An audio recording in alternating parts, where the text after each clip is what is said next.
In a quiet neighborhood, Karen was known for her strong opinions and willingness to speak out. She prided herself on being a voice for what she considered traditional values. One sunny morning, as she walked her dog past her neighbor's house, she noticed the vibrant pride flag waving proudly from their porch. The colors caught her eye, but instead of appreciating the display, Karen felt a sense of unease. To her, it seemed divisive and inappropriate for their community, which she believed should reflect more conventional ideals. Feeling compelled to act, Karen decided to send a formal complaint to the Homeowners Association, HOA.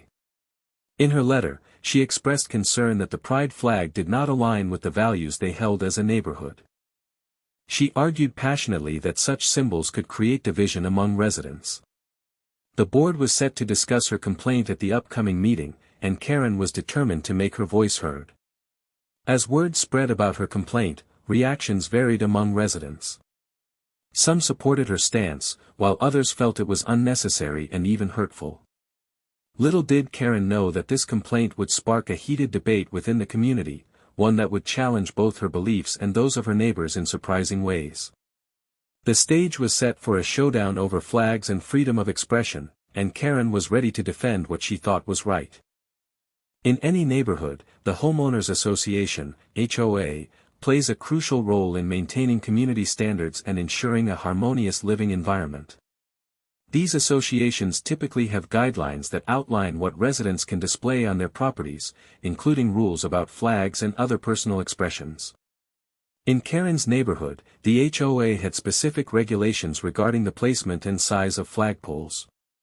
Traditional flags representing national pride or community symbols were generally accepted, but personal or controversial flags were more ambiguous in their status. The bylaws mentioned that displays should not be deemed offensive or create disharmony among neighbors. As Karen prepared her complaint, she recalled these rules, believing they supported her stance against the pride flag. However, the guidelines also stated that all homeowners had a right to free expression, which complicates matters for the board and all residents. When Karen submitted her complaint, it prompted the board to reevaluate how they managed personal displays within the community. They were faced with the challenge of balancing Karen's concerns with those of residents who valued inclusivity and freedom of expression. The board's decision would set a precedent for future disputes, highlighting the delicate line between protecting traditions and honoring individual rights in an increasingly diverse neighborhood. As discussions began, it became clear that this was just the beginning of a larger community dialogue about identity, values, and acceptance. The night of the board meeting arrived, and residents gathered in the community center, buzzing with anticipation. Karen sat at the front, her heart racing as she prepared to present her complaint about the pride flag. The atmosphere was tense, filled with a mix of curiosity and apprehension from her neighbors. As the board called the meeting to order, it was clear that opinions were divided. Karen explained her perspective, emphasizing her belief that the pride flag created division and was not representative of their community's values. Some board members nodded in agreement, but others squirmed in their seats, clearly uncomfortable with her bold stance. When she finished, several residents took the microphone to voice their opinions. Freedom of expression is important, one resident argued passionately. We should celebrate our differences instead of suppressing them. Others echoed similar sentiments, pointing out that banning the flag would contradict the values of an inclusive community. As discussions heated up, emotions flared. Karen felt a mix of frustration and determination as she listened to her neighbors share their thoughts. The board members tried to facilitate the conversation, but it became clear that this issue was more than just about a flag, it was about how they defined their community. Some supported Karen's view while others fought for the right to express themselves freely, showing a vibrant spectrum of beliefs within their neighborhood. It was a pivotal moment that would influence how the HOA approached personal displays moving forward. After much debate and discussion, the board finally reached a decision regarding the flag situation. In a tense atmosphere, they voted to permit personal flags under the protection of free speech, recognizing the importance of allowing individual expression within the community. This was a significant moment, as it marked a shift toward greater tolerance and acceptance of diverse viewpoints. As the board members announced their decision, reactions rippled through the room. Some residents cheered with relief and excitement, feeling that the ruling affirmed their right to express themselves freely. Others, including Karen, looked on with disappointment, feeling that the board had overlooked the traditional values she held dear. It was clear that this decision would not only impact Karen and her neighbor but also shape future discussions about community standards. The ruling set a precedent for how personal displays would be handled going forward. The board emphasized that while personal flags were now allowed, they would still need to adhere to guidelines regarding size and placement to maintain harmony. This balance aimed to respect individual rights while keeping in mind the overall unity of the neighborhood. As the meeting concluded, it felt like a new chapter had begun in the community. Residents began to discuss what flags they might display in celebration or support of various causes, opening up an avenue for richer conversations about identity and belonging. The decision illuminated both the progress and challenges of navigating diversity, encouraging everyone to engage thoughtfully in an evolving dialogue about tolerance and expression. Fueled by frustration and a desire to make a statement, Karen decided to respond to the board's decision by erecting a large flag in her yard. This wasn't just any flag, it boldly proclaimed vague messages about traditional values, meant to counter the pride flag that had sparked so much debate in their community. Karen saw this as her chance to reclaim what she believed were the core values of their neighborhood. As she hoisted the flag high, she felt a rush of defiance. She wanted her neighbors to know that she stood firmly against what she viewed as an inappropriate display. However, the flag's size quickly drew attention, and not all feedback was positive. Some neighbors expressed confusion over what the flag truly represented, while others questioned whether it was necessary to respond in this way. In the days that followed, Karen felt a sense of pride watching her flag flutter in the wind, but that pride was short-lived. The HOA soon reminded her of the new height restrictions they had implemented due to previous conflicts. Her flagpole exceeded the allowed limit, and she received a notice stating that she would have to take it down. Karen was infuriated. Not only was her statement silenced, but the pride flag remained unfettered in her neighbor's yard. This turn of events left her feeling defeated and questioning her next move in what had become a deeply personal battle over values and expression in their community. After the board's decision to allow personal flags, the HOA found it necessary to implement new regulations to maintain harmony in the neighborhood. The recent drama surrounding flag displays had prompted discussions about potential conflicts that could arise from excessive displays or towering flags that might overshadow homes. In an effort to create a balanced and peaceful environment, the board decided to introduce height restrictions for flagpoles. The new guidelines specified that no flagpole could exceed 6 feet in height. This change was meant to prevent any one display from dominating the landscape or drawing too much attention, which could lead to further disputes among residents. As soon as Karen learned of these restrictions, she realized that her large flag promoting traditional values would not comply with the new rules. Despite her intention to make a bold statement, Karen's flagpole soared well above the 6-foot limit. The news left her feeling furious and frustrated. She had poured her heart into this symbol of resistance against what she saw as an inappropriate display of a pride flag, only to have it rendered pointless by regulations intended to foster community peace.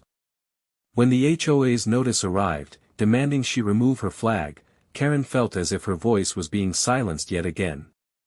The irony of being forced to take down her flag while the original pride flag remained unchallenged only deepened her feelings of defeat in this ongoing battle over expression and values within their community. One afternoon, as Karen was tending to her garden, she noticed an official-looking envelope slipped under her door. Her heart sank as she recognized it as a notice from the HOA regarding her flag. The letter stated that her flagpole exceeded the newly implemented height restriction of 6 feet and required immediate removal. A mix of anger and disbelief washed over her. She had invested so much effort into this display, only to have it deemed unacceptable.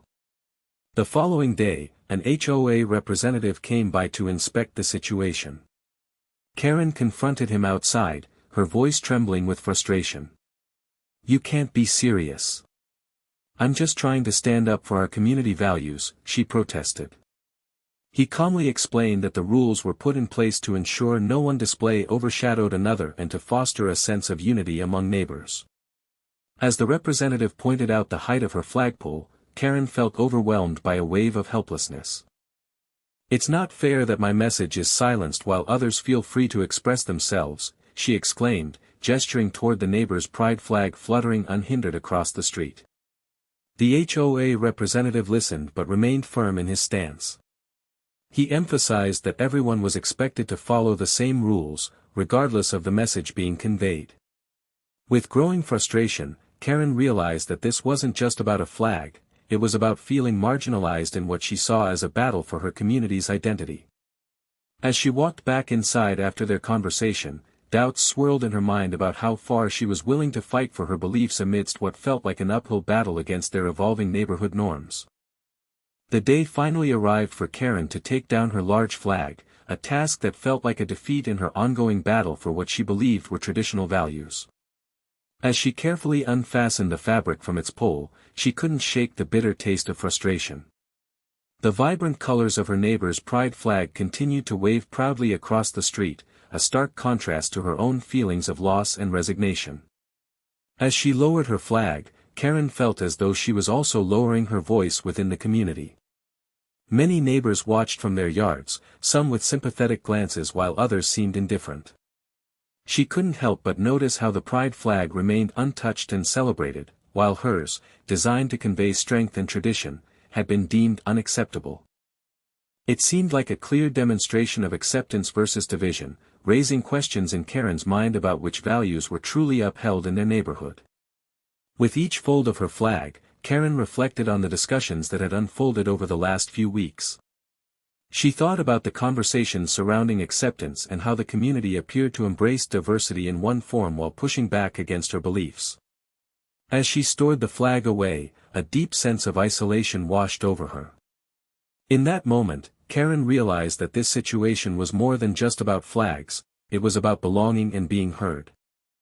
She contemplated what steps she might take next in this complex landscape of values and beliefs, feeling both the weight of her disappointment and a flicker of determination to find a voice that resonated with her own perspective. In the aftermath of the flag controversy, the dynamics within Karen's neighborhood began to shift. Residents who had previously held back from expressing their views now found themselves engaging in conversations about inclusivity and respect. The events surrounding Karen's complaint had sparked a newfound awareness of the diverse perspectives within the community. Some neighbors organized informal gatherings to discuss how they could foster a more accepting atmosphere. They shared personal stories about their own backgrounds and beliefs, creating a space for understanding and empathy. Even those who had initially supported Karen began to realize that the issue was not just about flags, but about how a variety of voices contribute to the fabric of their neighborhood. Karen, observing these changes, felt a mixture of regret and hope. She had inadvertently opened the door to deeper discussions that might lead to reconciliation and growth within her community.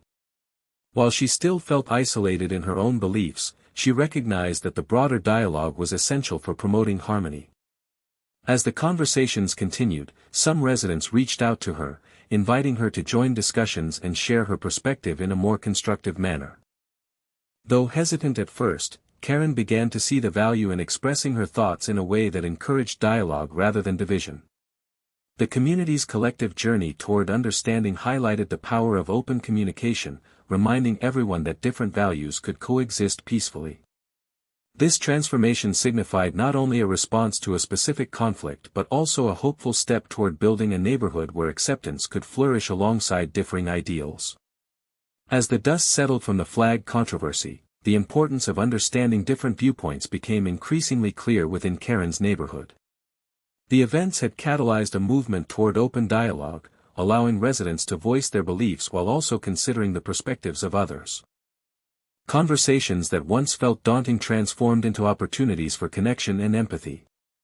This newfound atmosphere of inclusivity highlighted a fundamental truth: communities thrive when individuals actively listen and seek common ground.